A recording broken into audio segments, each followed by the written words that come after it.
Le chef du parquet national antiterroriste, le magistrat le plus puissant de France en matière de terrorisme, a prononcé 3 noms: l'Iran, la Russie et l'Algérie. C'est exactement ce que l'affaire Amir DZ, dont j'ai beaucoup parlé, est en train de faire. Les enquêteurs sont convaincus que c'est, je cite, Tebboune lui-même qui a donné son feu vert pour que soit réalisée cette opération. Le pouvoir de Tebboune a multiplié, il faut le dire, les gesticulations, les déclarations intempestives, les articles commandités, orduriers, insultants. Il a forcé Olivier Christen à mettre le dossier sur la place publique pour le sanctuariser. Pour protéger ce dossier, Olivier Christen a décidé d'en parler publiquement.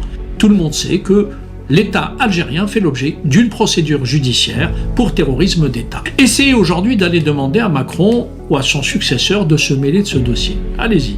Maintenant que l'opinion publique française sait qu'il existe, maintenant que les médias en parlent, c'est impossible. Merci Tebboune, c'est vraiment ce qu'il fallait faire pour justement faire en sorte à ce qu'on parle de ce dossier de plus en plus encore.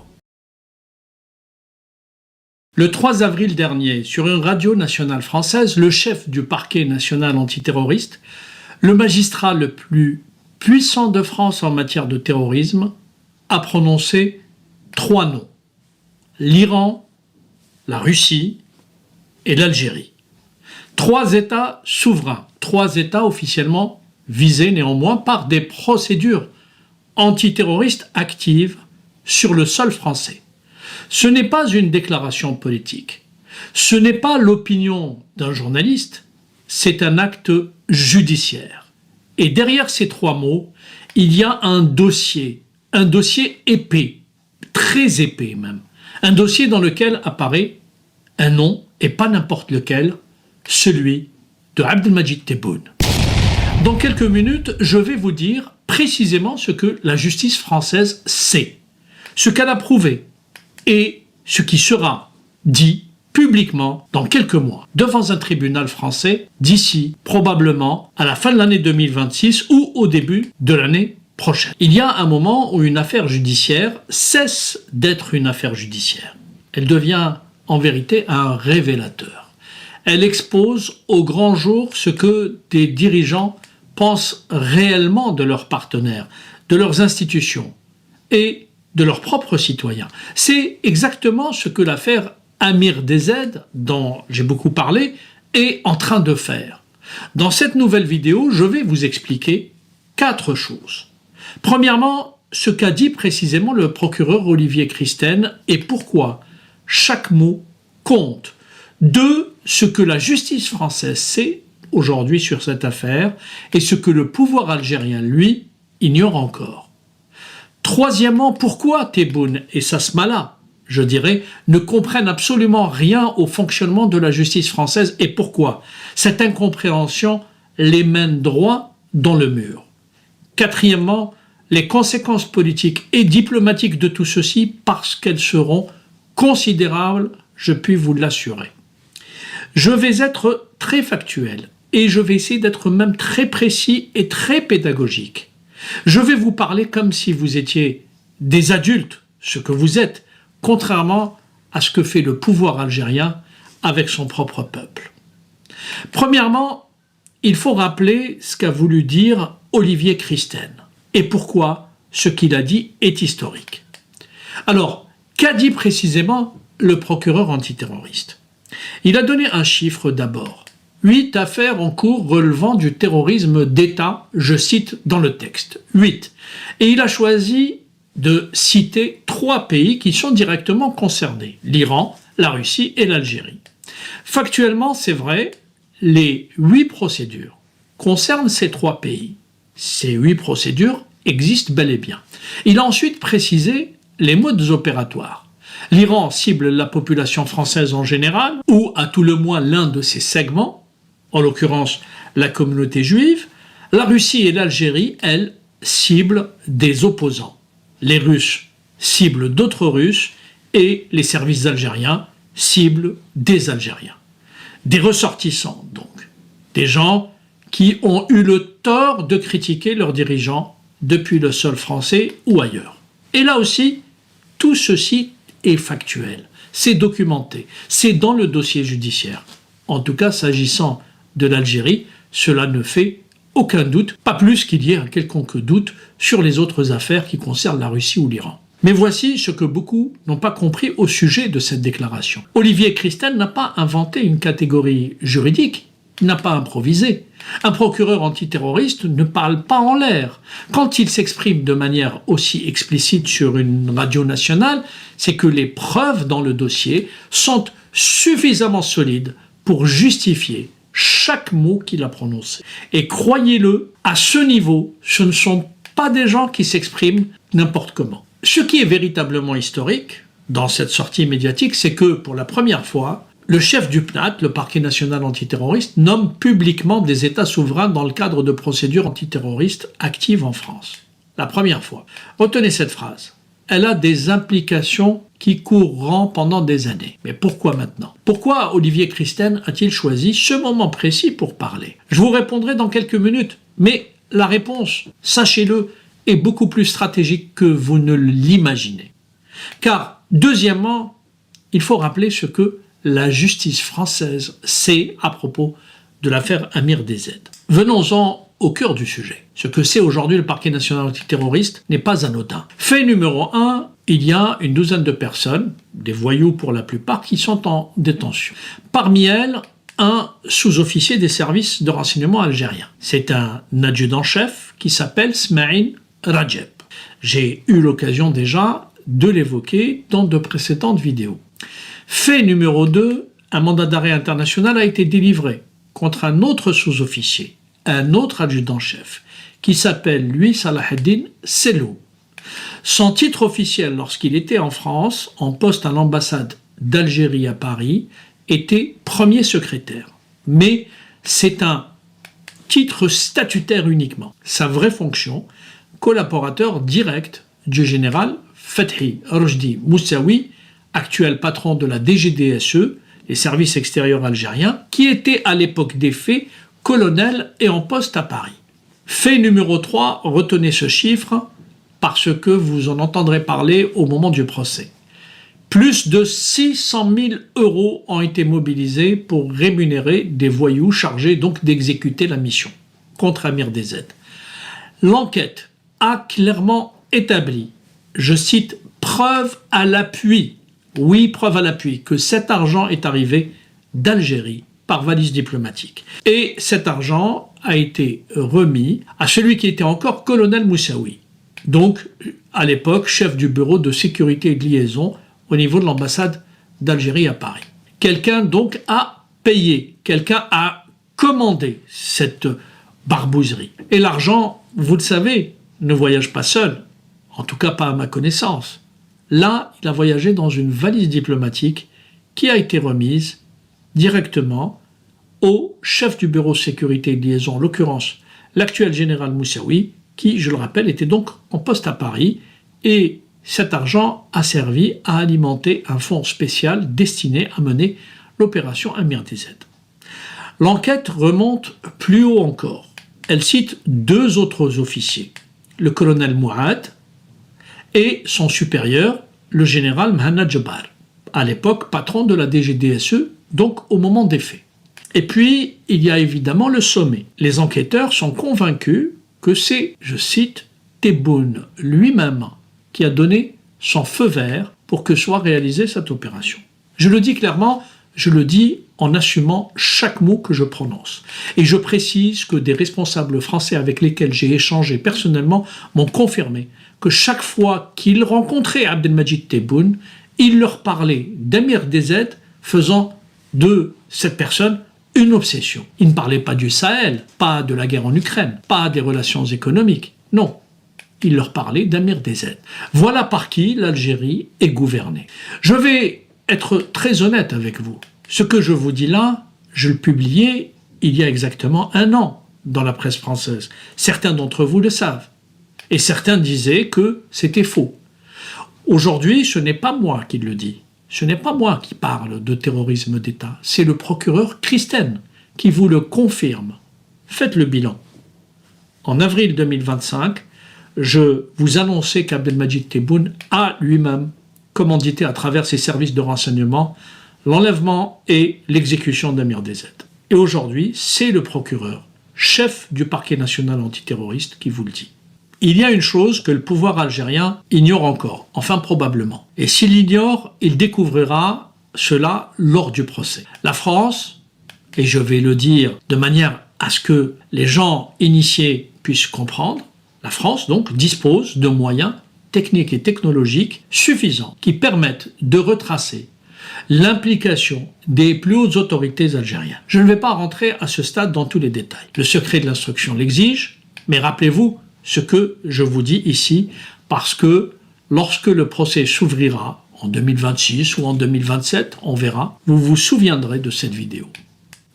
Troisièmement, pourquoi Christine a parlé maintenant? Nous le savons, les responsables algériens pensent qu'ils sont le centre du monde. En vérité, il n'en est rien. Olivier Christine a été invité non pas pour parler d'Algérie, mais pour parler de la menace terroriste dans un contexte de déstabilisation du Moyen-Orient, ce que tout le monde constate au quotidien en allumant sa télévision et en regardant les chaînes d'information continue et le JT de 20h. Mais il y a une autre raison. Il y a aussi un contexte qui l'a poussé à parler de cette manière et à évoquer l'Algérie. Deux raisons précises. La première, les communiqués officiels algériens. Le pouvoir de Tebboune a multiplié, il faut le dire, les gesticulations, les déclarations intempestives, les articles commandités, orduriers, insultants. Et en faisant cela, le pouvoir algérien a commis tout simplement une erreur tactique majeure. Il a forcé Olivier Christine à mettre le dossier sur la place publique pour le sanctuariser, tout simplement. Parce que oui, chaque magistrat a peur que le pouvoir politique puisse s'immiscer dans ses affaires. Ce qui est normal, en démocratie. Pour le protéger, donc pour protéger ce dossier, Olivier Christine a décidé d'en parler publiquement. Donc, tout le monde sait que l'État algérien fait l'objet d'une procédure judiciaire pour terrorisme d'État, je cite. Essayez aujourd'hui d'aller demander à Macron ou à son successeur de se mêler de ce dossier. Allez-y. Maintenant que l'opinion publique française sait qu'il existe, maintenant que les médias en parlent, c'est impossible, tout simplement. Le dossier est désormais blindé politiquement. Et grâce à qui? Grâce aux sorties impulsives et grâce surtout aux déclarations intempestives et aux déclarations approximatives, aux communiqués injurieux, aux dépêches de la PS dictées par Abdelmadjid Tebboune. Merci Tebboune, c'est vraiment ce qu'il fallait faire pour justement faire en sorte à ce qu'on parle de ce dossier de plus en plus encore. La deuxième raison, montrer l'indépendance de la justice.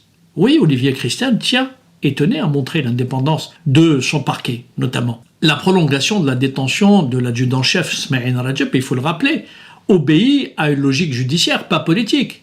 Or, c'est cette décision judiciaire, encore une fois, pas politique, qui a mis le feu aux poudres et qui a poussé, l'impulsif Tebboune et ses départements à la fois médiatiques et diplomatiques à réagir avec ce ton qu'on leur connaît. Et oui, Rajab reste en prison parce que cela protège la victime, parce que cela protège le dossier et parce que tout simplement cela le protège. Parce que Smaïn Rajab est certes mis en cause, mais c'est aussi un témoin. C'est quelqu'un qui va à terme témoigner contre ses commanditaires, je puis vous l'assurer, parce que je ne pense pas qu'il acceptera de prendre 20 ou 25 ans pour faire plaisir à Abdelmadjid Tebboune. Enfin, s'il lui reste un peu de jugeote. Donc il reste en prison aussi, parce qu'il faut le dire, il pourrait très bien lui arriver malheur, surtout qu'en face, il y a un régime qui a montré qu'il n'hésitait pas à agir comme un pouvoir voyou, tout simplement. Et de plus, imaginez, il aurait été, je dirais, libéré. Libre, avec l'aide des services algériens derrière lui, il aurait probablement disparu en 48 heures. Aux yeux de la justice, il ne donnait pas suffisamment de garantie de représentation, pour reprendre le terme technique, c'est-à-dire qu'il aurait pu très bien s'évaporer dans la nature. C'est la raison pour laquelle il est maintenu en détention. Ce n'est pas une décision politique, encore une fois, mais si on devait examiner l'ensemble des décisions judiciaires, notamment en matière de lutte antiterroriste, on s'aperçoit que très très rarement, voire jamais, des mises en cause sur lesquelles il y a des preuves évidentes sont libérées avant leur procès. Le régime de Tebboune ne sait même pas ce que veut dire bonjour. Et ça, le procureur le lui a dit en termes on ne peut plus clairs. Quatrièmement, rappelant ce que le pouvoir algérien ne comprend pas. La réaction d'Alger révèle quelque chose de fondamental. Oui, le régime algérien croit que la justice française fonctionne comme la sienne. Il cherche le bon canal, le bon interlocuteur, le bon signal politique. Il pense que Gérald Darmanin peut lui être d'une quelconque utilité pour faire libérer son adjudant-chef ou pour faire clore ce dossier. Il a tenté, en tout cas, par le passé. Il a tenté, en tout cas, je parle du pouvoir algérien, d'essayer d'actionner l'ensemble des réseaux et des leviers pour voir ce qui était possible de faire. Oui, donc le pouvoir algérien cherche le bon canal, le bon interlocuteur, le bon signal politique et il ne le trouve pas. C'est pour ça qu'il gesticule et c'est pour ça qu'il panique. Parce que naturellement, les services algériens ont quelques connaissances de ce qu'il y a déjà dans le dossier. Et c'est pour ça aussi qu'ils essaient d'allumer des contre-feux. Donc, le régime pense qu'en frappant à la bonne porte, la machine judiciaire pourrait s'aligner. Franchement, j'ai presque envie de rire, pour voir à quel point ces gens, qui pourtant depuis plusieurs années viennent de façon régulière en France, pendant toutes ces années ou pendant toute leur carrière, ils sont branchés sur les chaînes françaises, parce que je ne pense pas qu'ils regardent les chaînes algériennes, pendant des années ils regardent les débats, le JT de 20h, etc. Et ils n'ont pas compris que la justice était libre en France. C'est quand même assez pathétique. Et c'est cette erreur d'analyse qui explique tout le reste. Voilà un fait. Au début de cette affaire, Emmanuel Macron lui-même, et ce que je vous dis là, prenez-le comme une révélation. Donc, Emmanuel Macron lui-même, le grand ami de Tebboune, son défenseur zélé, je dirais, a tenté de tâter le PNAT à travers l'un de ses conseillers. Encore une fois, je pèse mes mots. Il a tenté de tâter le terrain auprès du parquet national antiterroriste au début de cette affaire pour essayer de faire plaisir à son ami Tebboune au nom de la raison d'État. Eh bien, je peux vous assurer que ce conseiller se souvient encore comment il s'est cassé les dents. Macron, pas n'importe qui, l'homme qui est à la tête de la République française, celui qui a la main sur le budget, qui a la main sur l'armée, qui a la main sur la politique étrangère, eh bien lui ne pourra pas agir auprès de la justice française parce que, encore une fois, la justice en France est indépendante. Je vais le répéter autant de fois que possible en espérant que Tebboune ou Sasmala comprendront à un moment donné la réalité de ce que je suis en train de dire. Et ce n'est ni de fausses informations, ni de la propagande. Et d'ailleurs, propagande pour qui et à quelle fin? Quelle idée? Alors pourquoi? Pourquoi la justice française est-elle aujourd'hui encore beaucoup plus indépendante que ce qu'elle était il y a quelques années? Eh bien pourquoi? Je vais vous l'expliquer. Parce que depuis 2013, très précisément, la loi interdit au garde des Sceaux, c'est-à-dire au ministre de la Justice, d'adresser des instructions individuelles au procureur dans des affaires particulières. Le politique peut fixer seulement des priorités générales. Il ne peut pas décrocher son téléphone et dire « Allô, classez cette affaire, lâchez tel suspect ou fermez ce dossier ». C'est interdit, c'est la loi et elle tient. Et gare à celui parmi les politiques qui oserait, je dirais, franchir cette limite qui est posée encore une fois par un cadre législatif qui est très clair pour tout le monde. Ce qu'Alger ne comprend pas et ne peut pas comprendre ou ne veut pas comprendre, c'est que la France, quand l'exécutif empiète sur le judiciaire, il y a des recours, des journalistes, le canard enchaîné, pour ne citer que lui, qui sort le scandale, des parlementaires qui, je dirais, montent au créneau, des associations qui vont manifester. Eh bien, ce cadre n'existe pas en Algérie. C'est pour ça que les dirigeants algériens pensent que la justice française fonctionne comme chez eux. Ce cadre démocratique, ces contre-pouvoirs, cette société civile a été totalement laminé en Algérie. Et donc, il y a un contact direct entre Boualem et les procureurs et les juges pour que soit exécutée telle sentence qui est décidée dans le bureau de l'autocrate Abdelmadjid Tebboune. Voilà la différence. Et elle est fondamentale. Et ce qu'on ne connaît pas, on ne peut pas le concevoir chez les autres. Tout simplement.